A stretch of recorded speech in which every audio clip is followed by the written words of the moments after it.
Well, thinking of science for the global good, there's a lot to be optimistic about. And if we look at why is life better today than 100 years ago, science has played such a major role in that. And infectious disease everywhere in the world is less of a burden, substantially less of a burden, than it was everywhere in the world 100 years ago. We also have the incredible pace of discovery, the genome information, the information technology systems that let us communicate and get collaborations that wouldn't have been possible before. And so you have all these great things that should be benefiting everybody on the planet. And yet if we look at how those things are being made available to the world at large, to the so-called developing world, which is a funny term. You know, what it means is most of the people. You know, the developed world, that's the unusual exception, just over 1 billion people. The majority by far is you know, close to 5 billion of the 6 billion that aren't yet really seeing the impact of these new science advances. You know, thinking of it even in political terms, in the previous panel I talked about hard power and soft power, and the idea that are the richer countries, particularly the U.S., mapping these advances to show the world at large that, you know, things really are getting a lot better, the opportunities will be more equalized in the future than they are today.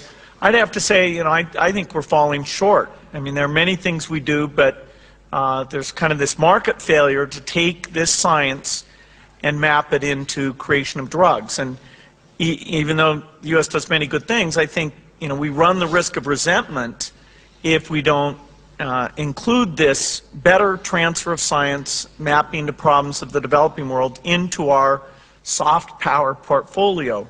One initiative that the Bill and Melinda Gates Foundation is taking is creating what we call the grand challenges in global health.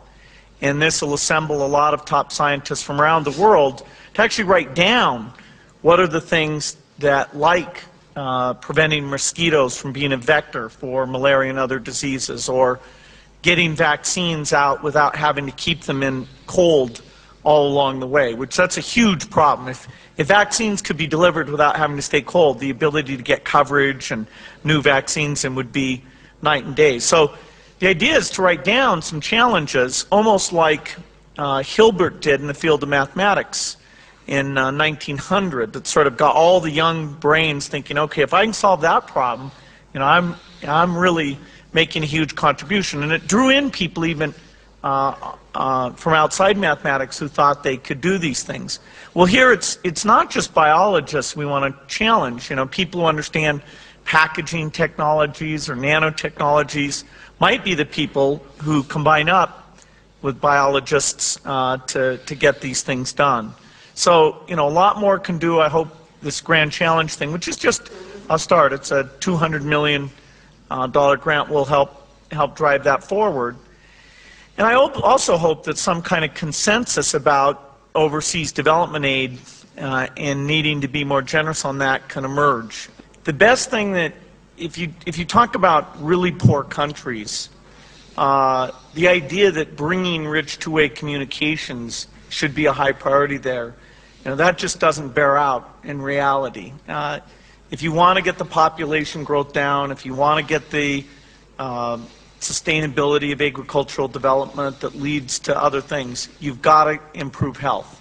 Health is the leading indicator for lowering the population growth and getting the agricultural surplus that leads to all other things. I think science does have a lot to offer, but I think I would agree with Bruce that business as usual is not going to be the way to get this done. Now, we are, after all, enjoying in the scientific world a remarkable revolution in capabilities.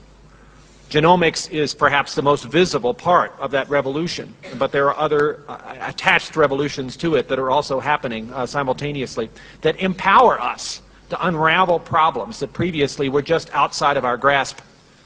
After all, we now have the complete DNA sequence of our own instruction book, the human genome, sitting in public databases.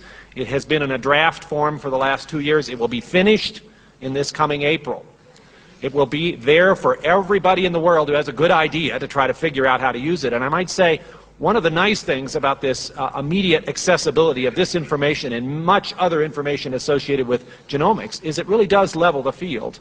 Wherever you are in the world, if you have the capabilities of looking at the information and trying to sort through it computationally, you have equal access to everybody else.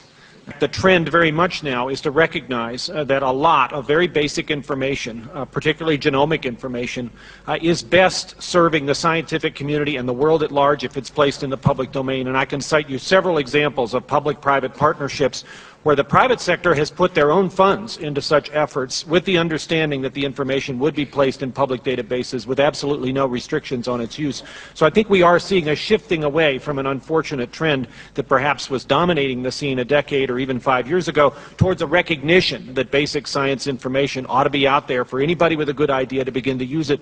And I would like to say that I think the international flavor that has characterized the Human Genome Project, which was, after all, carried out by 6 countries and 20 different laboratories, and very much believed in the importance of that kind of wide accessibility, has played some role in changing the dynamics in the favor of openness.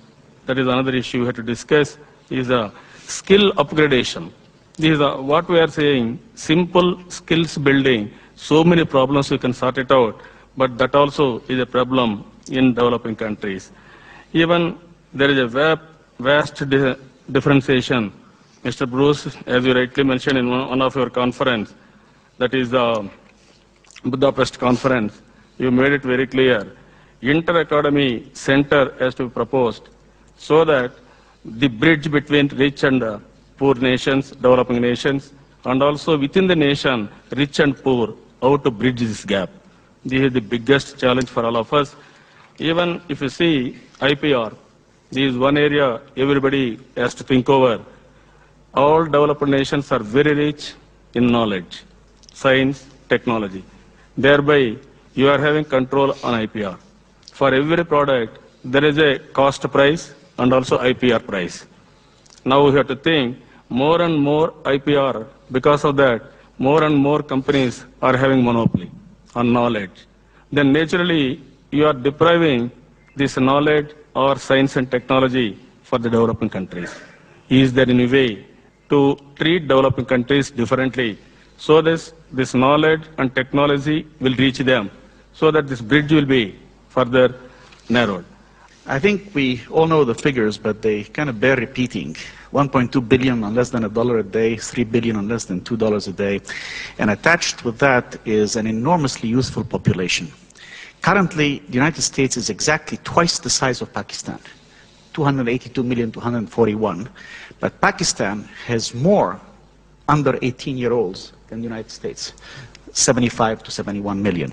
That enormous group of young people is coming into a schooling system which is already bursting at the seams and is unable actually to provide the kind of quality education that will be necessary for science to take root and for the preparation of a future generation across the board. I'm not talking about pockets of excellence, across the board, to deal with the challenges of the knowledge-based economy of the future that globalization is actually driving very quickly. There is a fundamental issue, which is the issue of copyright on information. And today we have the tools to create the digital libraries of tomorrow. In other words, a total scientific library that is put online and is available to research scientists in developing countries everywhere.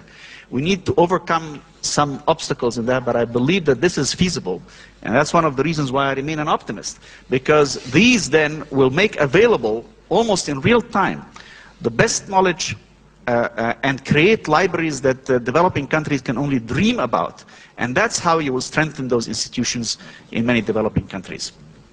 Science itself, the knowledge, is morally neutral. The second law of thermodynamics, the fact that HIV causes AIDS, these are morally neutral statements. But the knowledge is a two-edged sword.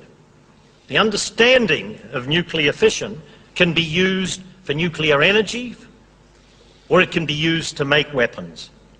Our understanding of disease processes, from the molecular to the population level aspects of it, can be used for public health or to design weapons of terror. And it's against that background that more and more we are seeing, and I welcome, awkward debates about what use we shall make of the knowledge.